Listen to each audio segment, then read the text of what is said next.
আসসালামু আলাইকুম রহমতুল্লাহি ওবরাকাতু। প্রিয় দর্শক, সকলকে স্বাগত জানাচ্ছি কুমিল্লার ঐতিহ্যবাহী গোমতীর পাড় থেকে।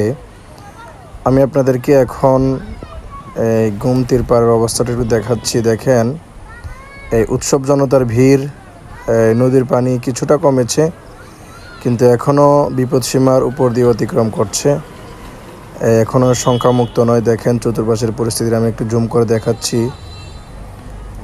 এই যে দেখেন, ওই যে সাদা যেটা দেখা যাচ্ছে, এটা হচ্ছে আপনার এই ফাটল ধরেছিল গোমতীর দক্ষিণ পাড়ে।